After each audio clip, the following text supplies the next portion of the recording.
সবাইকে স্বাগত জানাচ্ছি। আজকে আমি কথা বলবো আর্মেনিয়া ও আজারবাইজানের মধ্যে যে যুদ্ধ হচ্ছে সেটা নিয়ে। আলোচনার সুবিধার্থে এই বিষয়টিকে দুইটি ভিডিওতে ভাগ করেছি।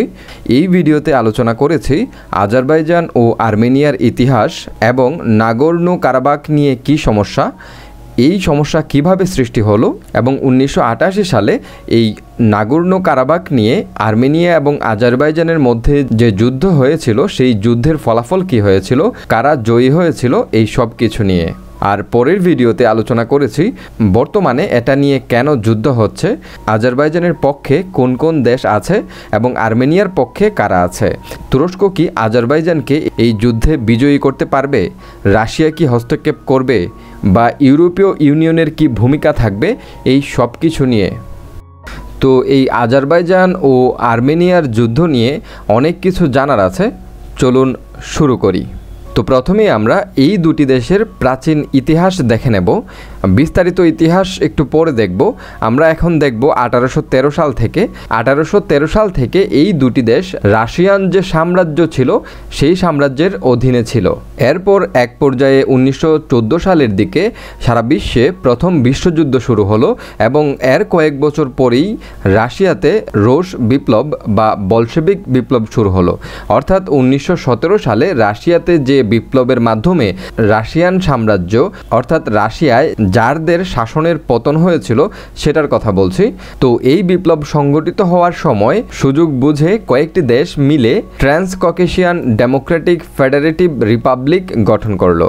অর্থাৎ এই রাশিয়ান সাম্রাজ্যের অধীনে থাকা কয়েকটি দেশ মিলে এই ট্রান্সককেশিয়ান ডেমোক্রেটিক ফেডারেটিভ রিপাবলিক নামে একটি ফেডারেশন গঠন করলো।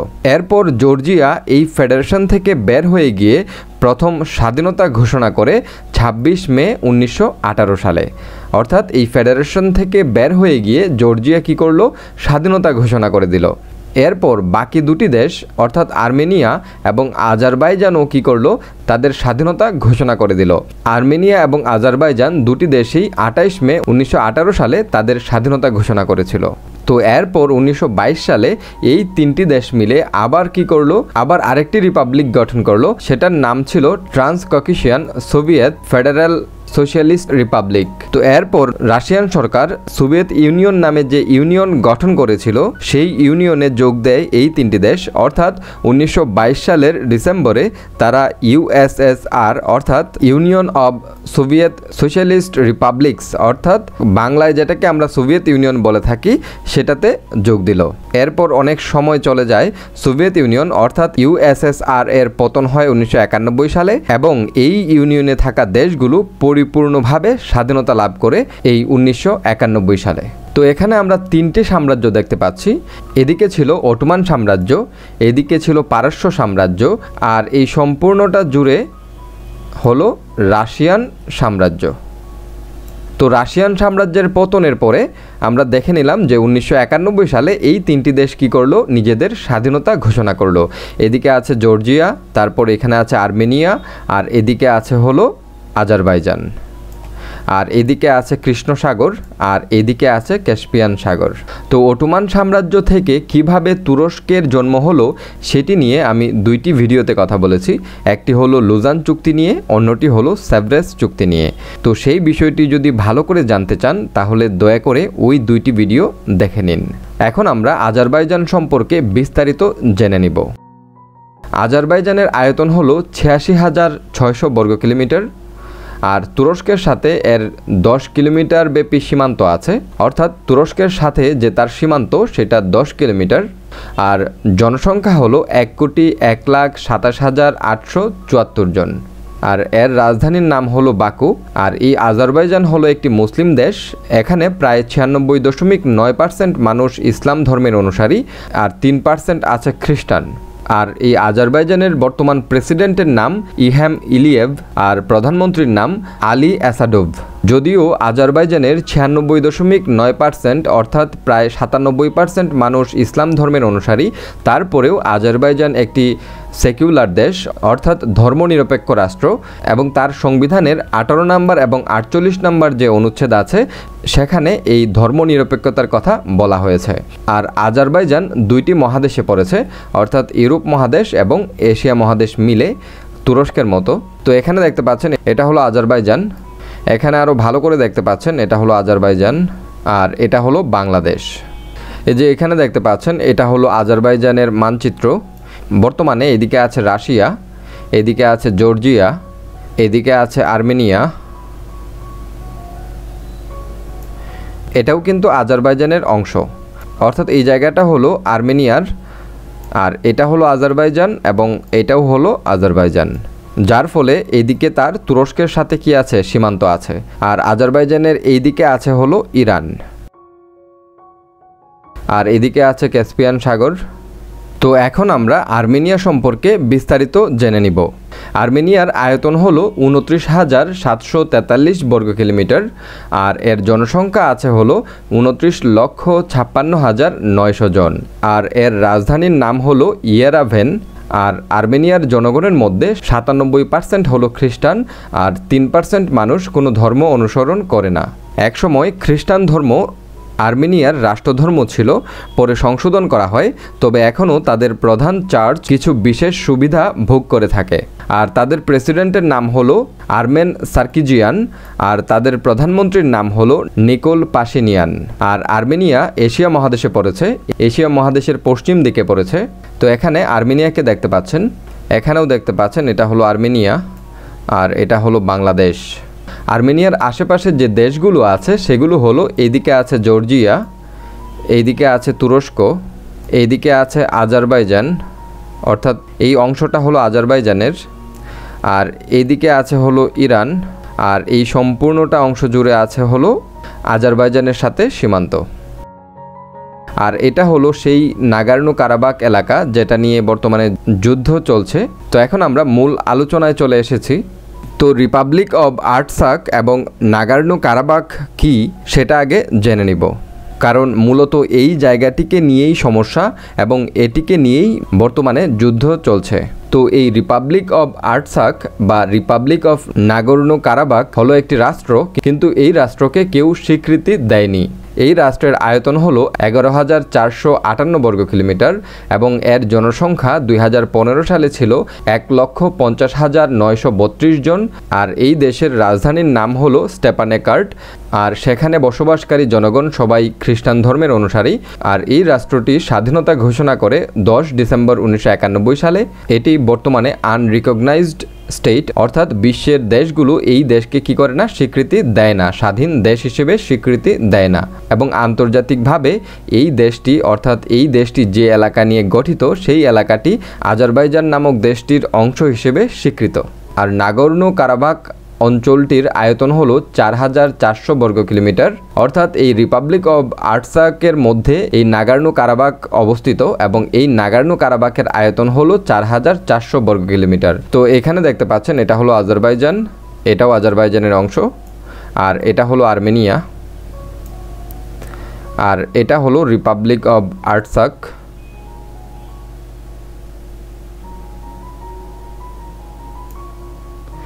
আর এই যে অংশটুকু সেটা হলো নাগোর্নো কারাবাখ এলাকা।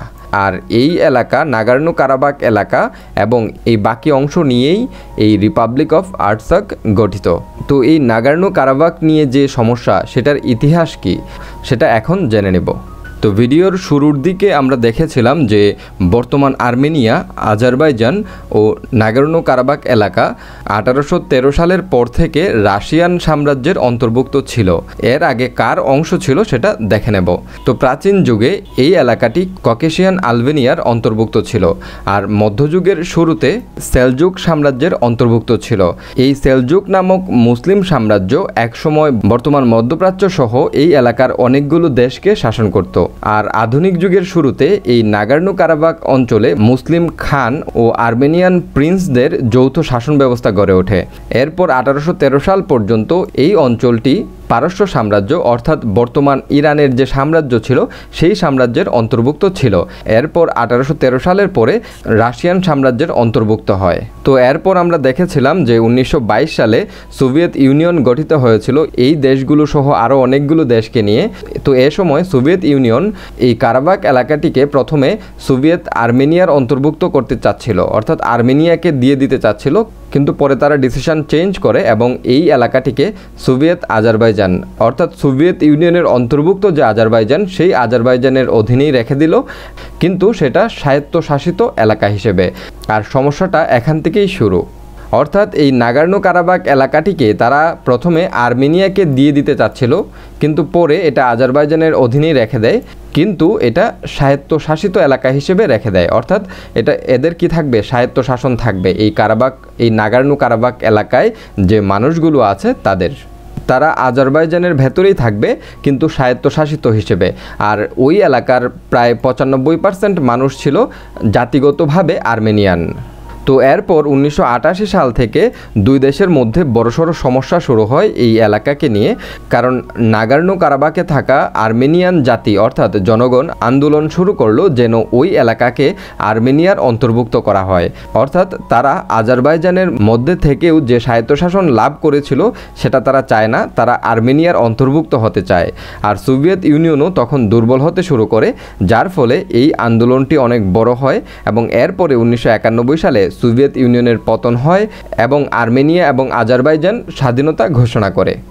আর এর ফলে এই নাগার্নো কারাবাখ এলাকাটি আজারবাইজানের ভেতরেই স্বায়ত্তশাসিত অঞ্চল হিসেবে রয়ে গেল। কিন্তু 2রা সেপ্টেম্বর 1991 সালে ওই এলাকার মানুষজন অর্থাৎ নাগার্নো কারাবাখের মানুষজন কি করলো, এই আজারবাইজান থেকে তাদের বিচ্ছিন্নতা ঘোষণা করলো। তারা বলল আমরা আজারবাইজানের সাথে থাকবো না। এরপর 1991 সালের ডিসেম্বরে তারা কি করলো, একটি গণভোটের আয়োজন করলো এবং গণভোটটি হয়েছিল স্বাধীনতার প্রশ্নে। তো গণভোটে জয়লাভ করে তারা 10 ডিসেম্বর 1991 সালে তাদের স্বাধীনতা ঘোষণা করে।